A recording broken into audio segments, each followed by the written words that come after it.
Baik, bismillahirrahmanirrahim. Kita akan belajar tentang makul kita kali ini, yaitu tentang pengembangan networking dan fundraising. Ini saya share screen. Baik, saya kira semuanya sudah bisa ya, bisa melihat. Mungkin yang bisa melihat, semoga bisa melihat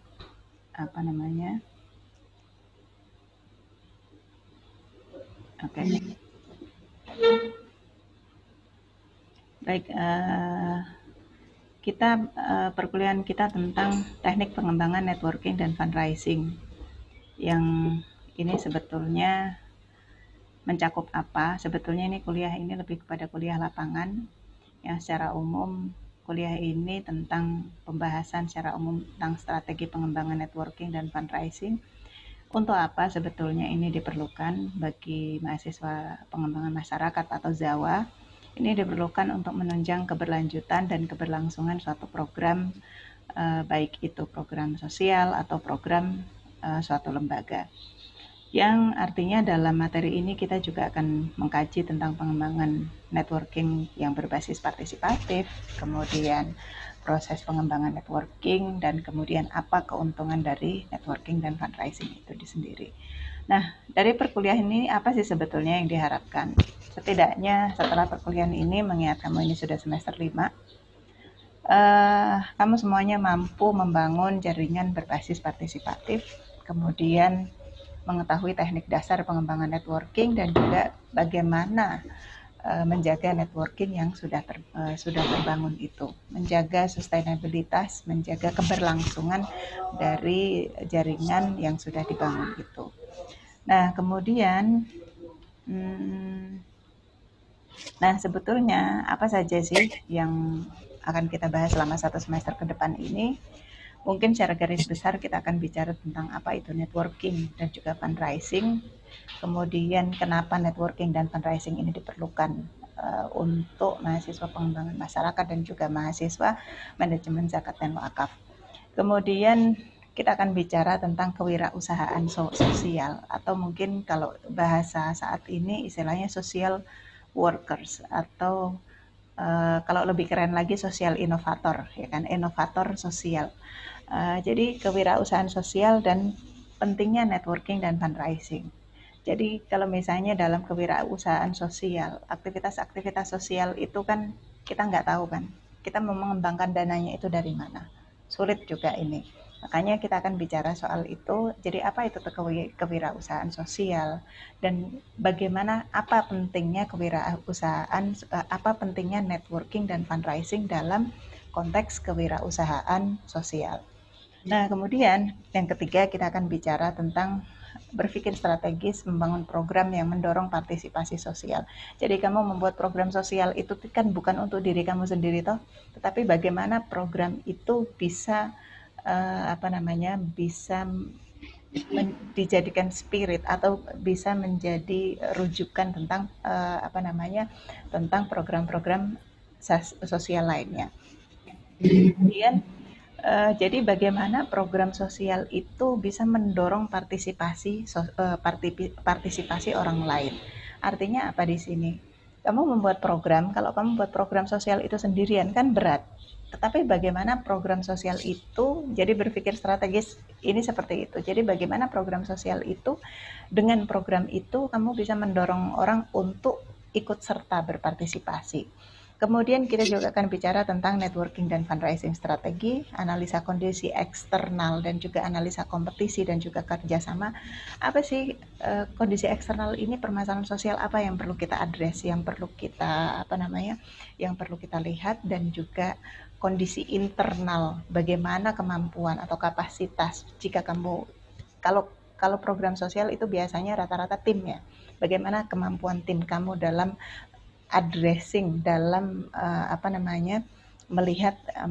melihat permasalahan sosial itu, dan juga bagaimana kemungkinan untuk kerjasama dan juga kompetisinya di sosial itu bagaimana. Kompetisi jangan kamu artikan bahwa program sosial ke masyarakat itu enggak, sosial itu tidak berkompetisi, itu berkompetisi.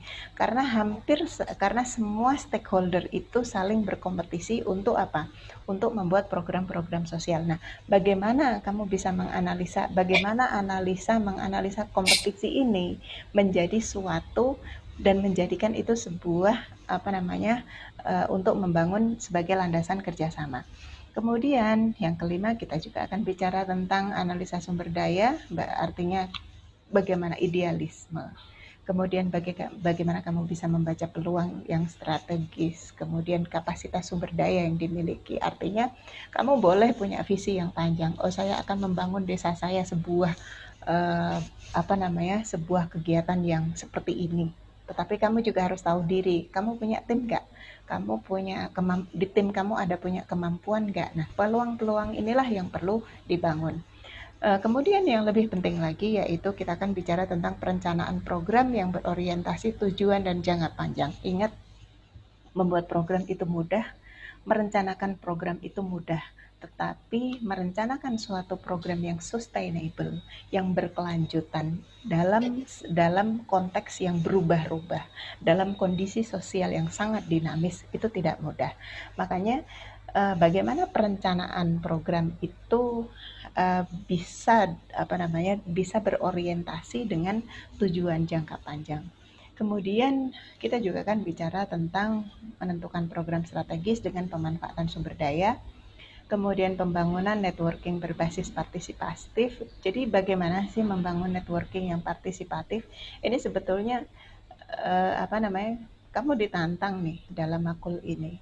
Jadi bagaimana sih membangun jaringan tetapi sekaligus mengajak. Nah, itu kan ada caranya supaya bagaimana kegiatan atau program kamu itu menarik orang untuk turut serta. Nah, itu bagaimana sih caranya membangunnya seperti itu. Kemudian kita juga akan bicara tentang yang poin ke-9.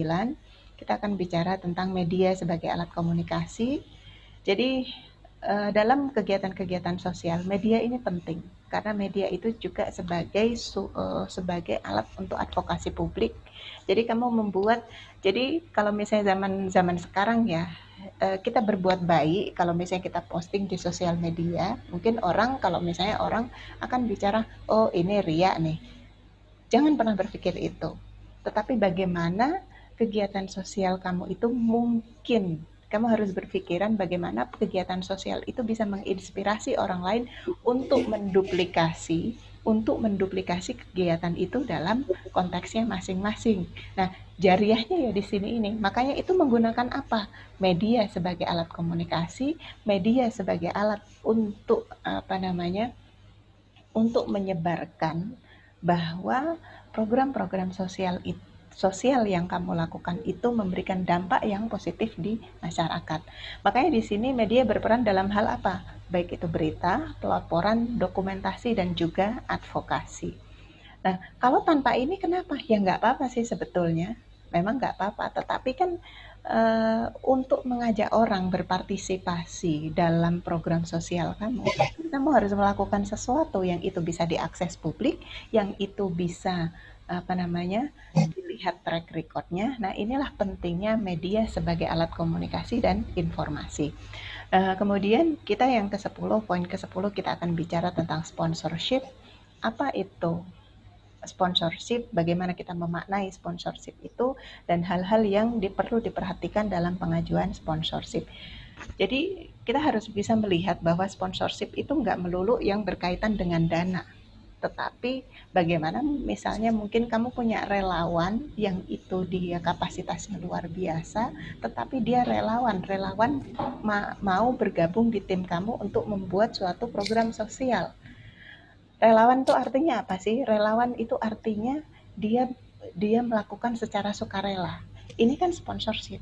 Nah, makanya di sini kita akan bicara tentang sponsorship dalam konteks yang luas, sponsorship dalam konteks yang bukan melulu itu tentang berapa atau tentang nominal, tetapi bagaimana sponsorship itu dalam bentuk-bentuk yang beragam.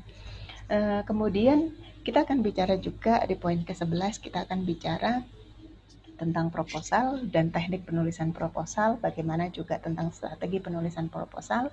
Dan yang ke-12 kita bicara tentang advokasi media, sosial media, dan media mainstream. Kenapa ini penting? Ini penting. Kalau misalnya kamu pernah buka tentang Kita Bisa ya, Kita Bisa itu kan bagaimana di site itu dia membuat cerita, dia membuat mungkin postingan yang yang mendorong orang untuk berpartisipasi. Nah, inilah pentingnya. Ini salah satu contoh bagaimana kenapa advokasi media dan sosial media itu penting. Dan juga kita juga bicara tentang audiensi, presentasi program. Jadi program sosial itu tidak cukup hanya kamu memberikan selembar kertas, kemudian kamu menyodorkan kepada mungkin jaringan kamu, atau kamu menyodorkan kertas tertulis itu kepada siapa? Kepada orang yang mungkin dia menjadi prospek funding kamu. Nggak bisa seperti itu. Tetapi audiensi ini penting. Audiensi ini penting dalam artian kamu bisa memaporkan apa sebetulnya yang ada yang kamu tuliskan dalam dalam rancangan program sosial tersebut. Nah, yang tidak kalah penting di akhir itu kita juga akan bicara tentang laporan kegiatan. Apa sih pentingnya laporan kegiatan? Karena ini terkait dengan akuntabilitas dan juga tanggung jawab moral, sekaligus juga memperluas jaringan. Nah, pentingnya laporan pertanggungjawaban ini, jadi orang akan melihat bagaimana kinerja kamu. Kemudian bagaimana seberapa jauh apa yang kamu lakukan itu akuntabel.